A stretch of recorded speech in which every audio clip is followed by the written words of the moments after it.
We had a soldier that never got an initial counseling, brand new to the military. And this is why I try to look out for my new military babies, because you don't know what you don't know. Hey, so if you liking what you see so far and you feel like I'm providing value, go ahead and hit that subscribe button. It really does help out my channel. And if you want to see the inside scoop, the behind the scenes of my everyday life, make sure you're following me on Instagram. Hey everybody, it's Army Princess here, and welcome back to my channel. All right, y'all, since it's been a minute, y'all know I have to come with the hot fire. Let's get into this video. So if you follow me on Instagram, which you should be following me on Instagram, I've had some reels go mini viral, and the reel that's kind of going viral right now is talking about counseling statements. Believe in standards, like the military has standards for a reason, and for people to put stuff like this and think it's okay, that is crazy to me. This is the number one reason why we have incompetent leadership, because people are too lazy to write something down. So this is for all my people that are in the Army, because I can't speak on the other branches. They do things a little bit different, but for my Army personnel, people that are going to join the military and people that are already in, there's something called a 4856, which is a counseling statement. It doesn't necessarily have to be a negative counseling. It could be an informational counseling. It could be an array of things or reasons why a person will get a counseling. But for the most part, for the majority, for my E4 and below, you will get, or you should get a monthly counseling. It's just to kind of lay out what is expected of you, what you've done last month, what you can work on, things you need to improve on. It kind of gives you a monthly recap of what you did and what you should be striving for in the future. In between there, you can get individual counselings if you done something good or if you did something bad. That is up to the NCO, that is your first line supervisor, but everybody should be getting a monthly counseling if you're E4 and below. Now when you're E5 and above, you get quarterly counseling. So you don't get counseled every month, you get counseled every quarter, and at the end of the year you get an annual NCOER, which is a document kind of detailing and describing all the things, all the great things you've done for the year. But this one is specifically for my E4 and below, because I put up a reel asking my new soldier, hey, where's your counseling package? It's something that holds your counseling in. You should be getting counseling monthly. And he did not know what I was talking about. He looked at me like I had two heads. And so that let me know that whoever he had prior wasn't doing their job. And so I want to make this video and put this out for all of my people, like I said, in the Army. These are the basics in the military. Like, this is the base level things that you should be doing. And I always go back to, it's standard, it's regulation.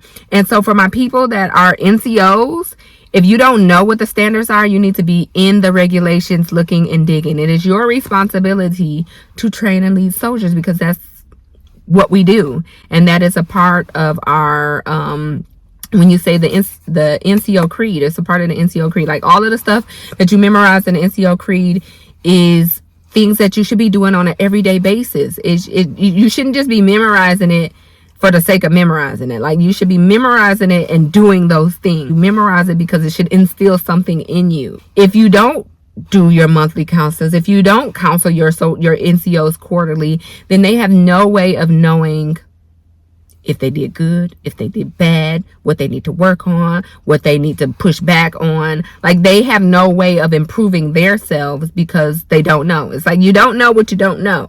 And if my first line supervisor, who I see every single day, who's supposed to be helping me work towards promotion, or overall just being the best service member I can be, if they're not telling me where I fall short, and then how do I know? Because for all I know, I could be the best hoo soldier in the U.S. Army, and then when I get denied promotion, or when I get denied certain things, I'm like, well, I thought I was doing good. Nobody told me I was doing bad. It just helps everybody all around. It covers the NCO, helps the soldier know their left and right limits and what they should and shouldn't be doing and where they can improve. I'll give you a little reason why counselings are very, very important, because this is something that I want all of my new people in the military to know and understand. You should get an initial counseling when you get to the unit, or when you move to a new section and you get a new supervisor. They should give you an initial counseling. The initial counseling literally lays out everything that is expected of you and your left and right limb. We had a soldier that never got an initial counseling, brand new to the military, and this is why I try to look out for my new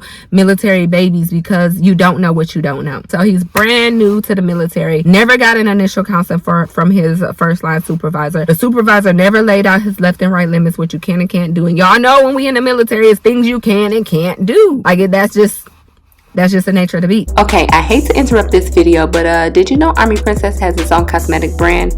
And sure, you can go to Ulta, Sephora, or even a beauty supply store, but you should probably just give mine a try. Link in the description. So this soldier goes and do a plethora of things he shouldn't have done. He gets himself in trouble. He gets probably recommended for Article 15 to be kicked out of the military. Now this brand new baby soldier only been to the unit, only been in you know, under this leadership for, like, let's say 90 days, and he's done these egregious things to get himself recommended for Article 15 and to get chaptered out of the military. Found out, I'm like, the first thing is immediately for me, did the soldier know? Like, it's not fair for you to kick the soldier out from doing something that he didn't know he was supposed to do. The soldier didn't know.